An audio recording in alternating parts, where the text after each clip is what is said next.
dipersembahkan oleh Itu koper berkas perkara. Berkas perkara. Jadi ada CCTV, lalu berhadapan hanya penyidik dengan terperiksa dan penasihat hukumnya. Reporter pertama yang masuk ke sini. Bahwa presiden kepala negara kita hormati, kita akui dan kita dengarkan pendapatnya. Tetapi presiden sebagai kepala pemerintahan, maaf, don't touch us. Selamat malam, selamat datang di Mata Najwa. Saya Najwa Shihab, tuan rumah Mata Najwa. KPK adalah lembaga publik. KPK tak boleh mengabaikan kritik. Kritik tak ubahnya konsultasi cuma-cuma. Tak ada salahnya membuka mata dan telinga. Sebab KPK harapan kita semua, maka KPK patut membuka dirinya. Publik perlu tahu bagaimana KPK bekerja, agar publik juga bisa membantu sebisanya. Jika segalanya serba tertutup, bukankah pamor KPK bisa kian meredup? Inilah Mata Najwa, membuka dapur KPK. Laporan pengaduan masyarakat ke KPK melalui pintu ini. Jadi pada prinsipnya siapapun yang melihat, merasa atau punya informasi soal hal-hal janggal terkait korupsi bisa langsung datang ke KPK. Bisa langsung datang ke KPK. Yang penerimaan pengaduan secara langsung bisa sampai 20-30 orang. Per hari? Ya, per hari. Per hari sampai 20-30 orang Ya, datang? kondisi sekarang agak menurun. 50% ya, mungkin sekitar 7-10 orang saja. 7-10 orang yang datang. Itu juga yang melalui pengaduan tidak langsung agak menurun. Transit untuk masuk ke lift. Di sebelah kanan sana ada musola, untuk tiap lantai kami ada musola. Tiap lantai di musola? Tiap lantai ada musola, jadi setiap kali itu ada azan berkumandang, kemudian mereka ke musola.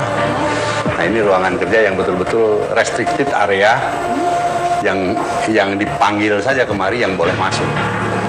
Ya. Ya, kami ada 86 penyidik. Sini ada 17 admin yang membantu kegiatan penyidik. didukung oleh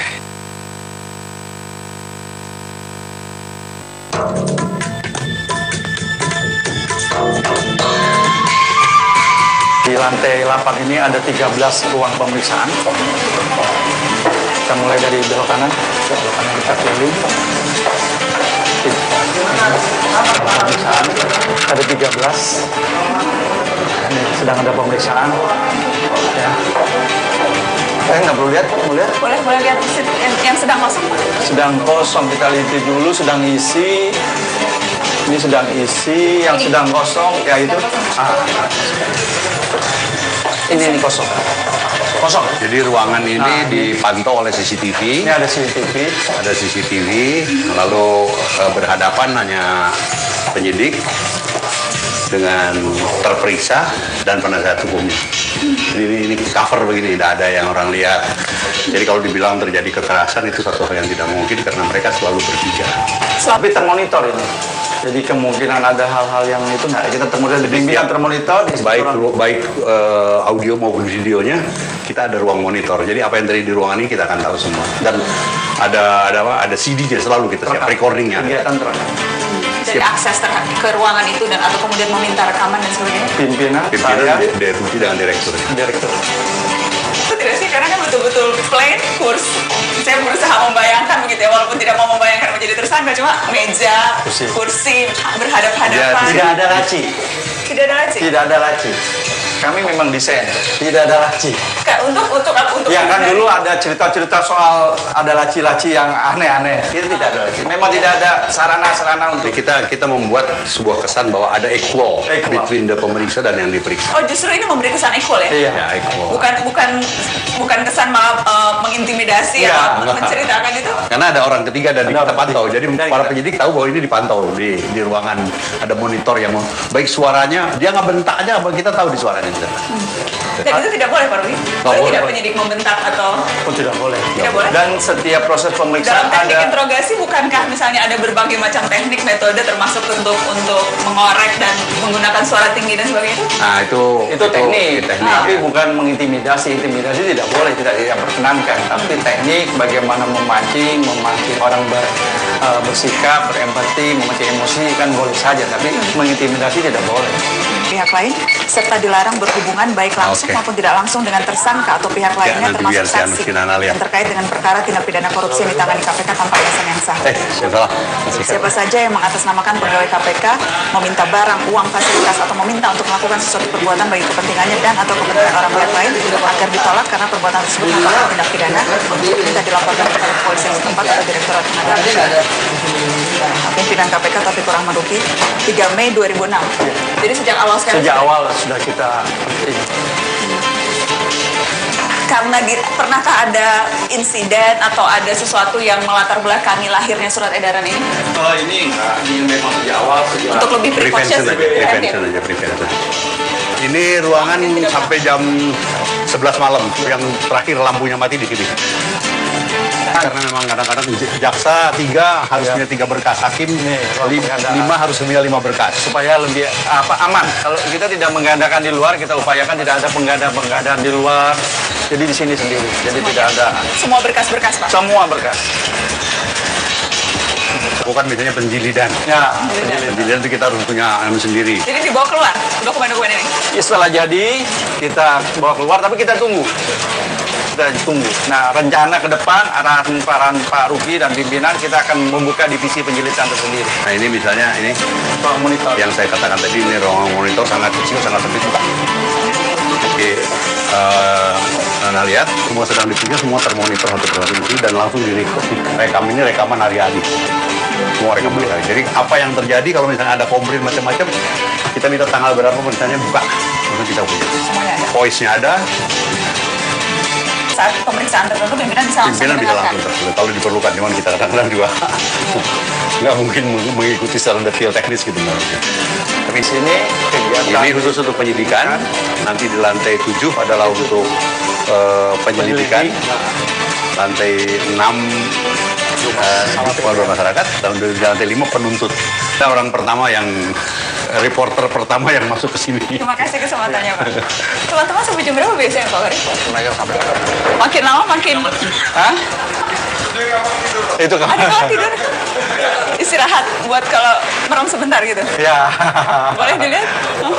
Ini ruang barang-barang. Dokumen aja. Dan tidur di sini? Iya, tidurnya di sini. Ya. Yang ada pertemuan dengan PH, kan ada berapa kamar yang kosong, ada yang Jadi kosong. mereka, para pembesuk menunggu di sini dulu begitu, Pak? Iya, keluar besok nunggu di sini, yang tamu-tamu keluarga nunggu di sini, nanti Aksesnya tahanan- tapi dari luar semua berarti ya, Pak? Iya, dari sana. Aksesnya dari sana? Iya, dari oke. sana masuk, nanti mereka duduk, diawasi, dikontrol. Jadi space-nya jadi cuma ini mereka antri? Ada di dalam ada.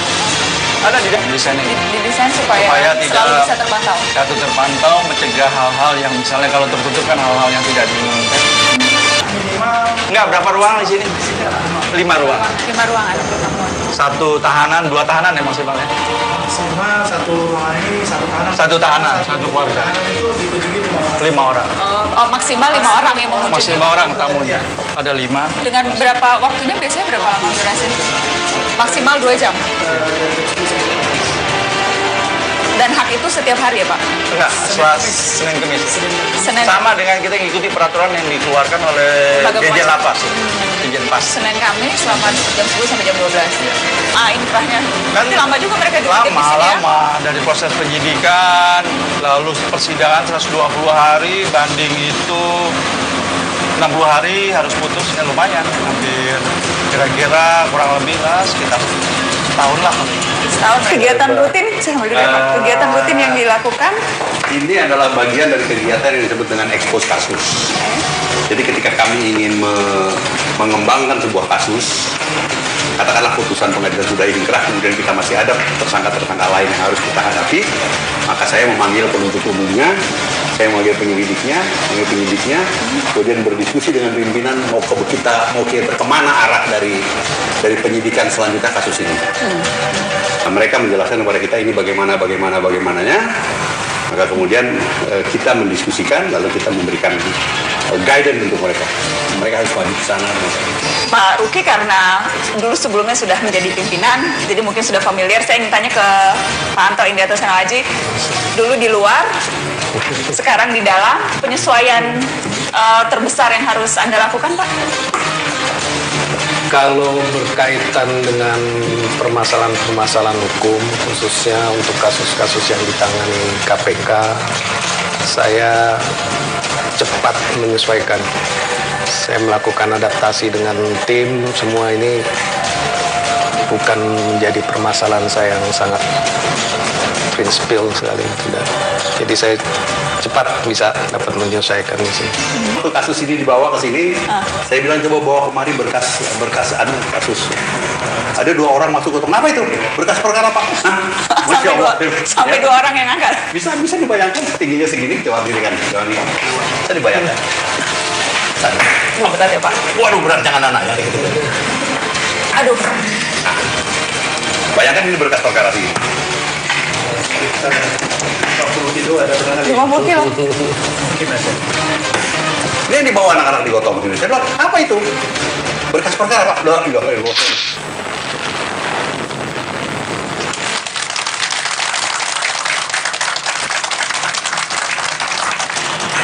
Membuka dapur KPK, itu topik Mata Najwa malam hari ini. Saya bersama dengan PLT Ketua KPK Taufikur Rahman Ruki dan Komisioner KPK Zulkarnain. Selamat malam, terima kasih Pak Ruki, Pak Zulkarnain, terima kasih. Terima kasih sudah membuka dapur KPK untuk Mata Najwa. Dan sudah nawari makan juga kan? Sudah nawari makan, sudah nawari minum, dan sudah diajak berkeliling melihat dapur KPK, sesuatu yang selama ini belum pernah dibuka. Jadi saya sangat menghargai kesempatan ini, terima kasih. Dan kita sekarang berada di balkon gedung KPK. Saya ingin ke Anda dulu Pak Ruki. 2 bulan bekerja setelah melewati gonjang-ganjing, atau mungkin saja belum melewati karena masih ada gonjang-ganjing. Pertanyaan utama di benak publik adalah, masih punya nyali tidak ya KPK saat ini? Nyali ya. Saya justru terbalik. Saya itu udah nggak punya urat takut. Sejak saya mulai masuk AKABRI, urat takut saya udah putus. Dan nggak pernah nyambung lagi sampai sekarang. Jadi kalau bicara nyali, dari dulu pun saya bukan nggak punya nyali. Nggak punya takut saya. Tidak punya takut? Nggak punya takut saya. Anda sebetulnya menyadari bahwa keraguan itu ada dari masyarakat. Persepsi bahwa KPK dilemahkan dan sampai sekarang masih lemah sesungguhnya setelah guncangan yang sedemikian besar. Keraguan itu masih ada, persepsi bahwa KPK masih belum sepenuhnya bangkit itu masih ada, dan itu masih terus menggelayati. Sadarkah, apakah Anda dan kemudian para pimpinan KPK yang lain sadar? Kalau buat saya, bagaimana ini program baik di penindakan dan di pencegahan ini bisa berjalan seperti yang sudah kami susun di dalam program kerja untuk tahun 2015. Dan ternyata juga dengan adanya kepemimpinan yang 5, kita masih bisa cepat solid. Dan untuk melaksanakan tugas-tugas yang ada, ini dari hasil evaluasi ya saya selama lebih kurang 2 bulan ini, sudah banyak yang bisa kita perbuat dan kita lakukan. Malah terhadap hal-hal yang kurang yang lalu mungkin dalam proses bisnis di penindakan, kita secara bertahap sudah kita lebih solid lagi untuk memperbaiki ke depan. Pak Ruki, persepsi itu, keraguan itu yang tidak hanya ditujukan terhadap institusi tetapi juga mungkin terlebih kepada PLT. Kita ingat di awal-awal banyak yang meragukan, banyak yang menuding Pak Ruki itu titipan. Kemudian Pak Indiarto Seno Aji juga katanya rekam jejaknya diragukan.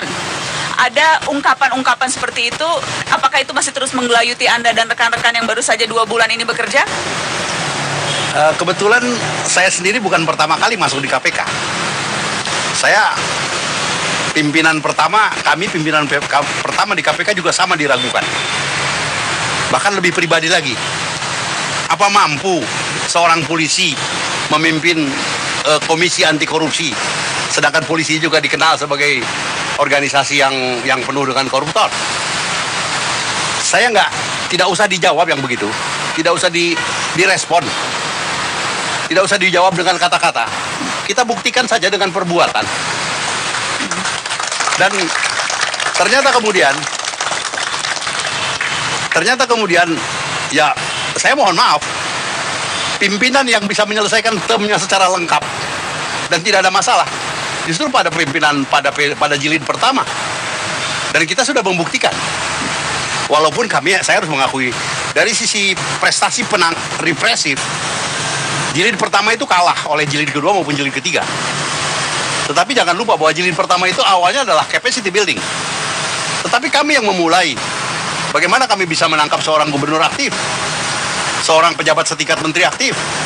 Dan itu saya buktikan. Stigma bahwa pensiunan polisi gak mampu, saya balik.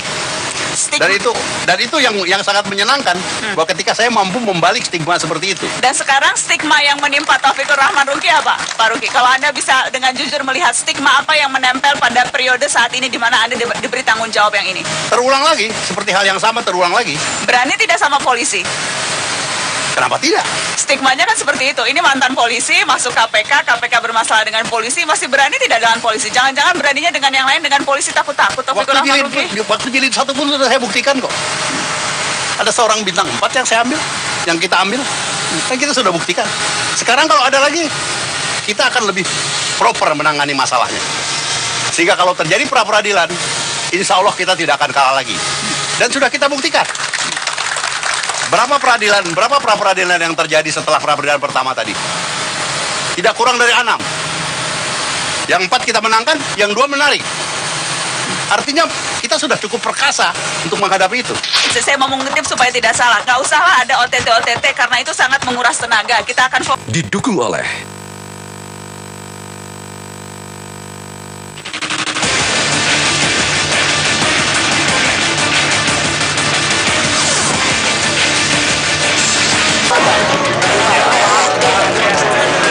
karena kemudian yang berkembang, KPK mulai bernyali nih, mulai menangkap. Ada anggota DPR dari partai penguasa ditangkap. Tapi polisi yang berpangkat bribka saja takut. Pak Zul? Itu bukan masalah takut dengan tidak takut menurut saya. Ini kan proses kan lagi berjalan. Nanti teman-teman di penyidikan akan mendalami itu. Sejauh mana posisi dari yang polisian ini akan terlihat nanti berikut kan secara jelas. Tapi yang penting dulu pelaku yang utamanya tentu harus kita utamakan untuk didahulukan prosesnya. Ini kan perlu alat bukti juga. Ya kita harapkan juga dari polisian ini yang ikut tertangkap itu bisa lebih terbuka ya proses itu dan bisa mempercepat perkara yang utamanya. Statusnya, kalau saya boleh tahu statusnya sendiri terhadap si kurir ini? Ya kalau saat ini statusnya baru sebagai saksi. Baru sebagai saksi. Iya. Kemudian orang membanding-bandingkan dengan beberapa perkara tangkap tangan di mana kurir-kurirnya bahkan juga dijatuhi hukuman.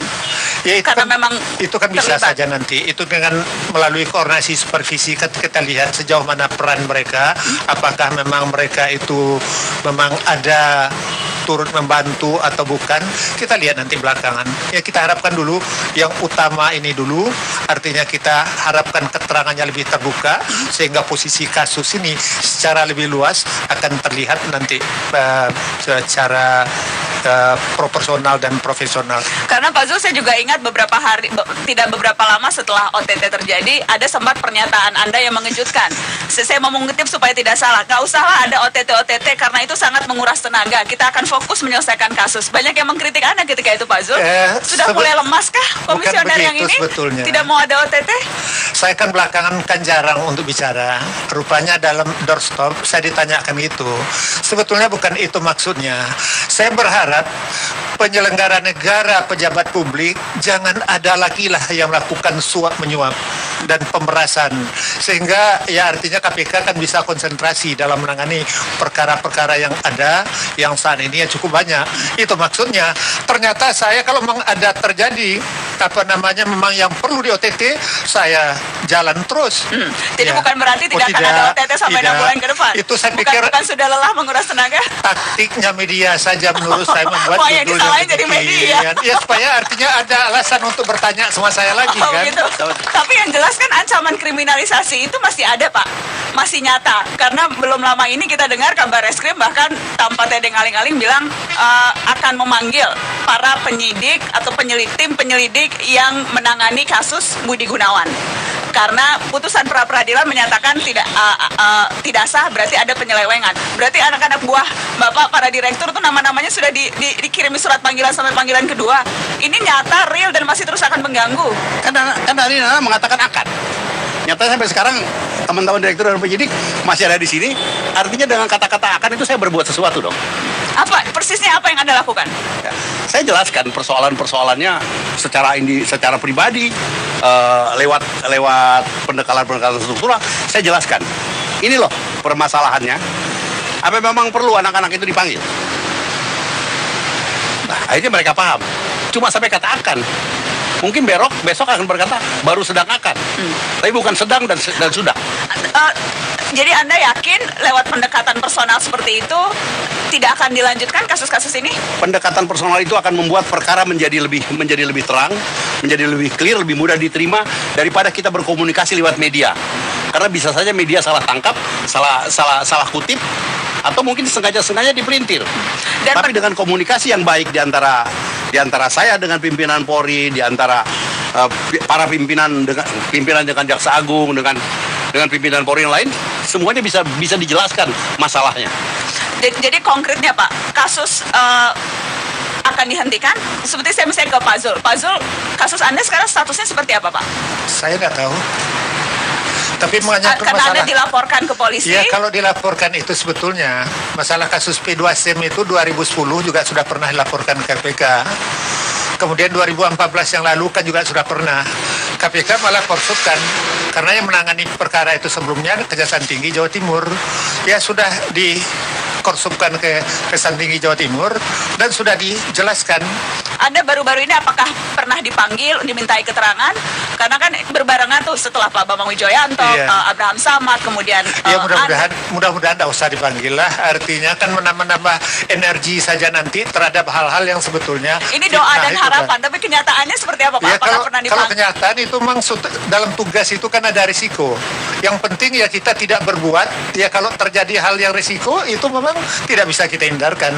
Tapi mudah-mudahan integritas kepolisian ya ke depan kan lebih kuat lagi. Apalagi dengan pimpinan yang baru tentu juga sudah lebih tertata, kita harapkan demikian. Kondusifkah suasana seperti ini Pak Rugi? Karena kalau berharap akan itikad baik, berharap agar mudah-mudahan tidak diteruskan. Tentunya kan ada suasana seperti suasana was-was. Belum lagi kita sebut kasus penyidik andalan KPK Novel Baswedan. Itu bagaimana nasibnya?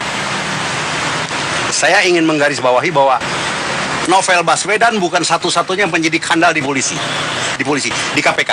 Kami masih punya 86 penyidik yang lebih handal. Artinya bahkan tidak apa-apa, kalau perlu ditambah 100 lagi kami masih mampu. Artinya tidak apa-apa dia terkena kasus begitu Pak? Oh, bukan persoalan tidak apa-apa jadi tersangka. Kalau dia jadi tersangka tentu saya punya tanggung jawab moral untuk membela dia. Tapi artinya kalau Novel Baswedan tidak jadi penyidik pun, KPK tidak akan lumpuh. Karena kami masih punya 100 orang penyidik sehandal Novel Baswedan. Tetapi nasibnya sendiri, nasib Novel Baswedan sendiri, itu menjadi urusan saya. Bagaimanapun juga saya adalah seorang senior polisi. Saya tentu akan banyak bicara dengan Kapolri bagaimana kita menangani kasus yang dituduhkan kepada anak saya satu ini. Umurnya lebih muda dari anak saya, sehingga wajar kalau saya memberikan perhatian khusus kepada anak satu ini, dan tentunya dengan pembicaraan yang intens. Apakah kemudian ini hubungannya menjadi seperti tidak setara ya Pak? Kalau kemudian dengan begitu banyak kasus, saya tidak mau bilang begitu banyak, nanti dibilang menggeneralisir. Dengan kasus Pak Zul, kasus Pak Adnan yang masih pending, kasus BW, kasus AS, kasus teman-teman dari penyidik, kasus Novel Baswedan. Apakah kemudian hubungan ini akan bisa menjadi hubungan yang setara KPK dengan polisi kalau kemudian mengandalkannya pendekatan personal, mudah-mudahan tidak akan ditindaklanjuti, mudah-mudahan itu bagaimana ya menggambarkan? Tampaknya akan sulit berharap KPK dan akan bisa berani dengan polisi kalau hubungannya seperti itu. Saya tetap tidak mengatakan bahwa hubungan tidak setara. Pada masa kepemimpinan saya entah berapa bulan, karena saya juga tidak tahu seberapa lama Perpu ini bertahan atau seberapa lama pimpinan baru akan dilantik. Tapi yang jelas sesama lembaga negara independen. Jangankan menteri, jangankan Kapolri, presiden pun tidak bisa mengatur-ngatur KPK harus bagaimana. Bahwa presiden kepala negara kita hormati, kita akui dan kita dengarkan pendapatnya. Tetapi presiden sebagai kepala pemerintahan, maaf, don't touch us. Kami akan jalan sesuai dengan aturan. Don't touch us. Itu peringatan, itu warning, atau itu apa? Don't touch us. Pesan apa yang ingin Anda sampaikan? Artinya Pak Jokowi berikan saja support moral kepada kami. Jangan mengatur-ngatur. Kami insya Allah akan mengatur sendiri. Dan kami tidak akan keluar dari garis-garis kewenangan berdasarkan undang-undang yang kami miliki. Dan kami akan terus menjaga hubungan baik dan penghargaan kami kepada Presiden sebagai kepala negara. Saya nantang KPK, coba buka. Betul nggak itu sih? Betul nggak tuduhan bahwa KPK Dipersembahkan oleh, didukung oleh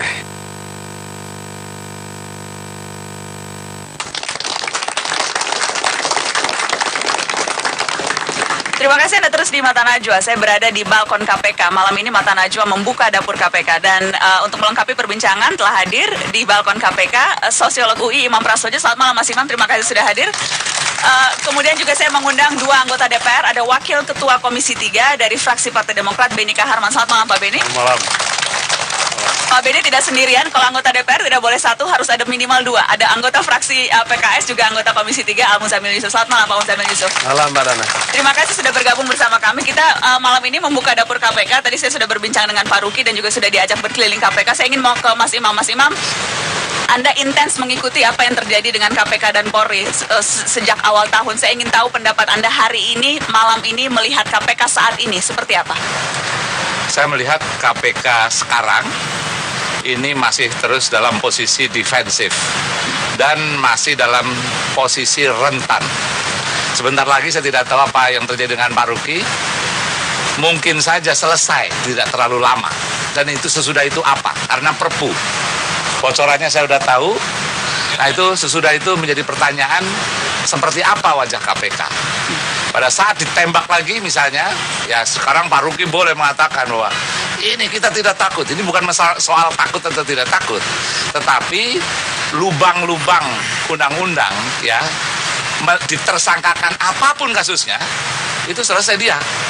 Dan itu bukan karena kesalahan KPK, tapi memang struktur perundang-undangan kita itu yang menurut saya menjadi posisi KPK rentan dan sekarang digunakan.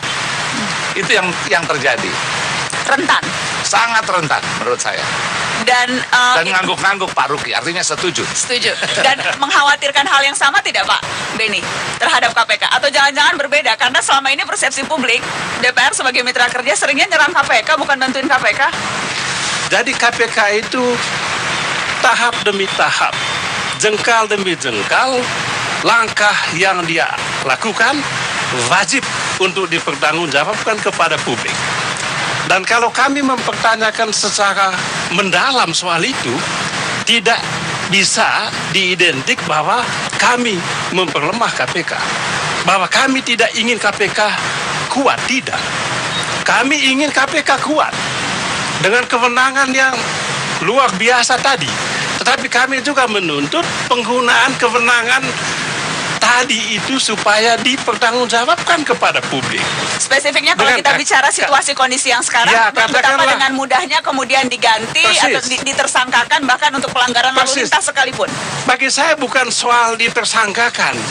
Poin yang lebih fundamental adalah bagaimana pimpinan KPK mempertanggungjawabkan langkah hukum yang dia lakukan.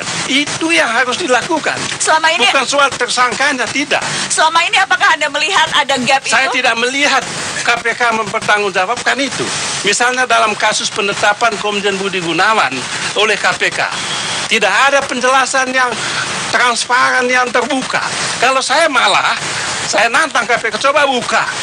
Betul nggak itu sih? Betul nggak tuduhan bahwa KPK menetapkan PSK Komjen Budi Gunawan karena ada motif politik di balik itu? Ada tidak? Bukan. Karena itu kan Tapi bukan Pak Beni, maksudnya. saya harus potong. Apakah karena itu kemudian Anda bersikeras gelar perkara di Bareskrim harus melibatkan KPK? Loh, demi objektivitas, demi transparansi, demi akuntabilitas. Oke, supaya memang ketahuan, betul nggak sih? Kalau bisa KPK diajak dong datang, kita buka ini. Betul nggak?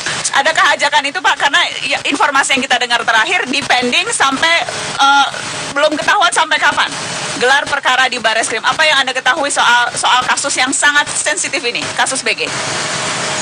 Kami diundang untuk hadir, untuk melakukan gelar gelar perkara bersama. Cuma kami keberatan ketika gelar perkara itu dilakukan di depan publik. Kenapa Pak? Kalau gelar perkara tertutup, itu kita siap. Perkara ini masih dalam penyelidikan. Masih banyak hal-hal yang belum saatnya dibuka kepada publik. Dan nampaknya alasan itu bisa diterima. Sehingga mereka mengatakan kalau begitu kita tunda dulu. Buat kami KPK, kapanpun perkara itu mau digelar, ketika itu juga kami siap. Malam ini pun kami siap. Tapi kami tidak siap, kami tidak mau kalau perkara itu dibuka ke depan publik. Ke depan publik nanti di pengadilan. Tapi bukan berarti KPK mengubah sikapnya, mengubah pandangannya bahwa memang ada cukup bukti untuk menetapkan BG sebagai tersangka. Tidak mengubah itu Pak. KPK tetap berkeyakinan bahwa sesungguhnya ada masalah sehingga menjadi tersangka.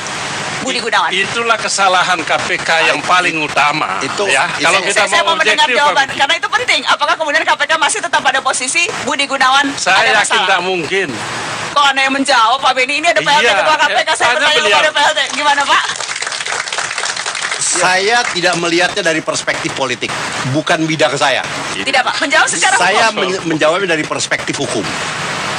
Jawabannya? Dari perspektif hukum, pengadilan tidak pernah menganulir penanganan perkara oleh KPK kecuali karena subjeknya memang bukan subjek hukum KPK. Artinya ya, KPK masih yakin Budi Gunawan memang pantas dijadikan tersangka. Itu menurut pendapatnya Nana. Saya bertanya Pak, Ya. apakah akan dijawab? Tidak. Tidak akan dijawab.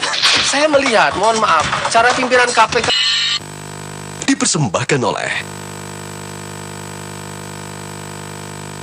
didukung oleh Pak Muzamil Yusuf, kenapa tampaknya DPR ingin sekali clear masalah hukum? Jangan-jangan memang DPR nih yang mau Pak BG jadi minimal jadi Wakapolri lah, walaupun bukan jadi Kapolri.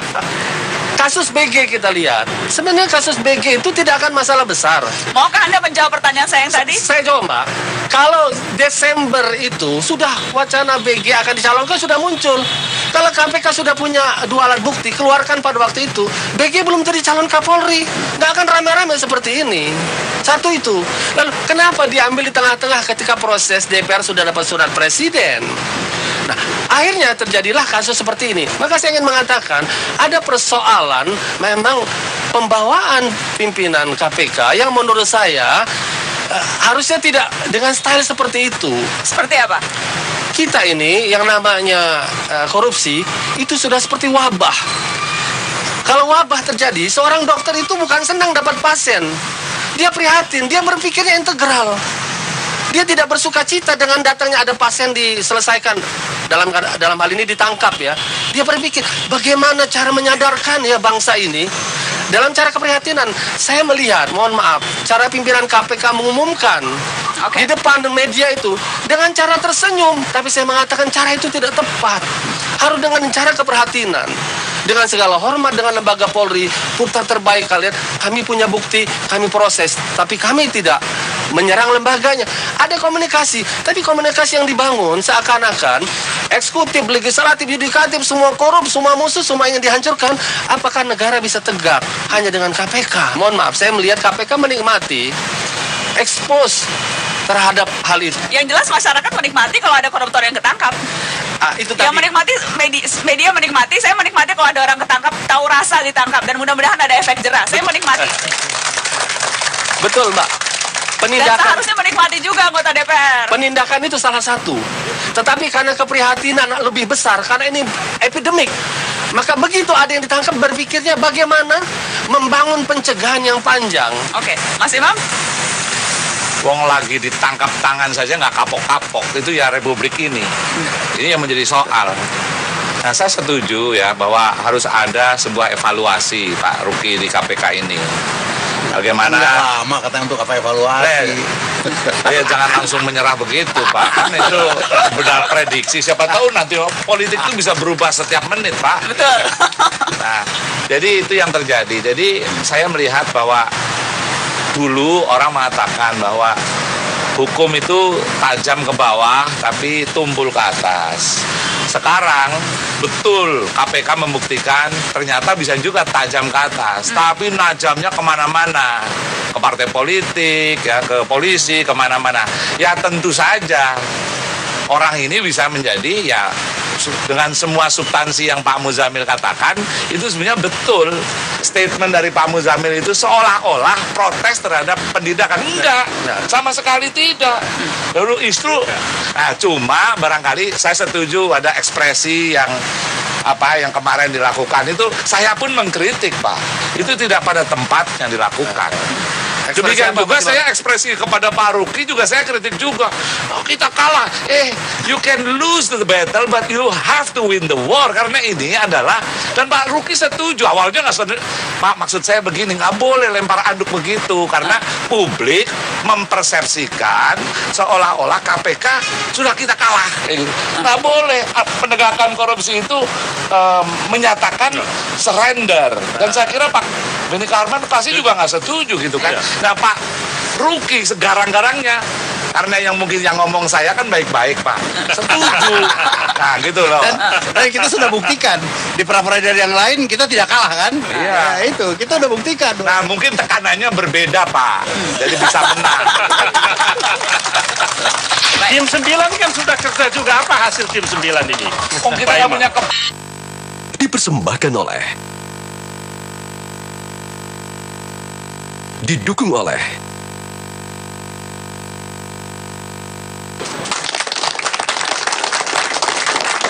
mewawancara rekan-rekan Anda, Pak. Dan mereka semua mengakui memang ada yang aneh tampaknya, kok tiba-tiba ini jadi tersangka, kok tiba-tiba kasus administrasi kependudukan jadi tersangka, tiba-tiba kasus penyidik sudah hampir kadaluarsa tiba-tiba dijadikan tersangka. Ada keanehan-keanehan yang tidakkah Anda sadari? Dan ada perbedaan antara kejahatan dengan kesalahan. Lah kalau kesalahan dijadikan alasan untuk mentersangkakan, saya kira manusia Indonesia ini bisa jadi tersangka semua. Apakah itu disadari Pak oleh DPR? Itu ada keanehan jelas ya. Tetapi saya ingin menyampaikan bahwa kasus Budi Gunawan ini adalah ujian kredibilitas dan ujian independensi KPK. Maka saya sebagai politisi yang pro pemberantasan korupsi, pro KPK, menuntut KPK bertanggung jawab secara hukum atas kasus Budi Gunawan ini. Kalau soal yang lain-lain menurut saya itu hanya reaksi yang tidak penting. Kenapa penting sekali untuk Anda kasus Budi Gunawan ini? Penting sekali untuk dipertanggungjawabkan secara hukum. Mengapa? Sebab tadi saya katakan ini adalah ujian independensi KPK. Apakah betul KPK sampai saat ini tetap menjaga independensinya atau tidak? Apakah ada intervensi politik dalam kasus ini atau tidak? Ini penting. Oleh sebab itu harus diselesaikan secara hukum tentunya, bukan secara politik. Sebab kalau KPK mengambil langkah inisiatif menyelesaikan kasus ini secara politik, pada saat itu sebetulnya KPK telah surrender tadi. Pak Benny, menyerah tadi. Bolehkah saya bertanya to the point kepada Anda? Silakan. Apakah memang DPR menginginkan Budi Gunawan menjadi Wakapolri? Kalau soal beliau menjadi Wakapolri itu bukan urusan Dewan. Malah saya meminta Dewan tidak usah ikut-ikutan menentukan soal itu. Berarti memang ada yang ikut-ikutan? Itu urusan institusi kepolisian ke dalam. Berarti ada teman-teman Anda yang secara tidak mungkin resmi? Mungkin saja ada yang punya kepentingan itu, silakan. Tapi saya ingin katakan itu bukan ranah politik Dewan, bukan. Undang-undang kepolisian tegas. Persetujuan itu karena hanya kemudian untuk, akan bisa dibaca keinginan keras harus mengkelirkan dan sebagainya, itu karena memang ada kepentingan untuk menempatkan. Tidak. Kalau saya menuntut KPK mempertanggungjawabkan secara hukum langkahnya ini, bukan dalam konteks mau meminta beliau jadi Wakapolri, tidak. Poinnya adalah itu tadi, menjaga kredibilitas dan independensi KPK ini. Betul nggak tuduhan ini? KPK betul nggak? Mas Imam, bahwa KPK punya motif politik dalam menentukan Budi Gunawan, kan itu yang kita mau. Tolong dijawab. Saya tidak Kan tahu. begitu, Pak. Ya, saya setuju. Dan tim sana kan tim 9. Ya, ini Anda mestinya tim 9 melakukan gugat ini habis-habisan. enggak, ini mau menggugat ini sebentar. Iya, Ya. tapi jangan. Nah, jadi begini, kalau saya bukan ahli hukum, tapi ada common sense. Kalau ini dikesankan, ya, konflik KPK dengan kepolisian. Kemudian ini kaitannya dengan BG yang menjadi polisi. Maka gelar perkaranya menurut saya harus di lembaga yang netral. Nah, oleh karena itu, syukur-syukur itu kalau itu gelar perkaranya di lembaga. Kalau kejaksaan itu dianggap tidak netral juga, buatlah itu tim yang betul-betul dianggap netral, tidak ada kepentingan. Saya tidak bisa bayangkan kalau gelar perkaranya di kepolisian, ya, yang menyangkut tentang polisi. Oleh karena itu, kalau kita mau strukturnya agak sedikit total gitu ya, konflik of interest sangat mungkin terjadi. Nah, bahwa terus ada pertimbangan ini kalau dibuka, kalau saya sampai hari ini masih mengatakan, kalau dibukanya ada kemungkinan KPK yang tercederai kalau ternyata tuduhannya tidak terbukti, tapi kalau ternyata terbukti, sama sebaliknya juga akan terjadi sebuah. Nah, ini mungkin cost politik yang dihitung-hitung oleh Pak Ruki Dan dalam lebih berat itu hitungannya yang mana, Mas Imam? Saya Hah? sebagai anggota tim 9, walaupun Anda di sini sebagai sosiolog, itu hitungannya akan lebih berat. Kalau cost saya politik nggak yang perlu mana? hitung-hitungan politik, gelar perkara itu Di mana? ya, tapi di tempat yang netral, jangan di tempat yang kemungkinan menjadi ada konflik of interest. Tapi itu jauh, Pak Imam. Yang paling dekat adalah KPK melakukan audit ke dalam. Itu dulu. Ya. Audit itu penetapan tersangka Komjen Budi Gunawan. Sudah nggak itu dilakukan? Sudah dilakukan. Saya percaya KPK sampai saat ini. Terus terang. Walaupun partai saya juga banyak kader yang di ini KPK, kami dukung KPK. Termasuk kalau ya. Tapi saya ingin untuk kasus ini, silakan KPK audit ke dalam, Pak. Saya ingin Audit. klarifikasi sedikit, Pak. Ketika pimpinan KPK yang lama memutuskan, kemudian dieksekusi oleh kami yang baru untuk menyerahkan kasus ini ke Kejaksaan Agung, telah dilakukan pembicaraan yang sifatnya teknis antara deputi kami dengan Jaksa Agung Muda. Dan ketika itu dinyatakan dengan segala kelengkapannya, mereka mengatakan bahwa perkara ini telah lengkap. Penyerahannya kepada Jaksa Agung. Setelah diserahkan kemudian oleh Jaksa Agung diserahkan kepada kepolisian, dan karena memang ada siapa yang lebih dulu menangani, nah kemudian timbul masalah seperti itu. Saya katakan jangan tanyakan ke KPK, tanyakanlah ke Kejaksaan Agung, karena Kejaksaan Agung sudah menyatakan itu lengkap. Ada bukti-bukti tertulis, berita acara penerimanya. Nah, itu yang harus dikritisi anggota DPR, Pak. Tim 9 kan sudah kerja juga. Apa hasil tim 9 ini? Oh, kita Pak nggak Imam? punya kepres, apa yang mau diharapkan? Ya kalau enggak ada kepres ya jangan hari kerja ini, dong. Nah, Jangan hari, kerja loh, kalau enggak ini ada kerja, kepres. hari ini kerja ini, Oh, iya. Pak. Kalau DPR kan kerja digaji, kita ini kerja tiap hari. Nggak digaji gitu Tanpa loh. digaji. Masalah BG selalu akan menarik untuk dibahas, apalagi ada kemudian prediksi menjadi Wakapolri dan sebagainya. Cuma yang sudah di depan mata adalah mungkin Perpu akan keluar. Tapi yang pasti bulan Desember sudah selesai. Dan pemerintah dalam waktu dekat katanya akan segera membentuk pansel KPK. Saya ingin kita membahas itu. Bicara ke depan, melihat ke depan pansel KPK dan apa komisioner yang dibutuhkan yang seperti apa untuk dengan tantangan yang seperti ini. Saya mau mulai dulu dari Pak Muzamil. Pansel KPK, Anda sudah ada jagoan nama-nama minimal panselnya dulu begitu? Di undang-undang kita memang ada kekosongan. Contoh, kalau pimpinan KPK 5 tahun, boleh nggak dia bisik-bisik dalam jabatan dia untuk jadi Jaksa Agung atau jadi wakil presiden? Menurut saya, seharusnya tidak boleh. Agar independensi itu terjaga. Kalau dia sudah colek-colek, maka dia bisa menjanjikan, kalau Anda pilih saya, orang Anda kita amankan loh, kita kurangkan hukumnya. Itu kosong, undang-undang kita tidak mengatakan itu. Oke. Dalam 5 tahun dia tidak boleh masuk ke dunia politik, harus tegas. Kalaupun dia berhenti di tengah jalan, tunggu 5 tahun nanti. Hak dia untuk berpolitik. Jadi ini Anda akan mengusulkan itu akan menjadi bagian utama Itu. dalam pertimbangan Ya. yang baru. Kedua, soal etika.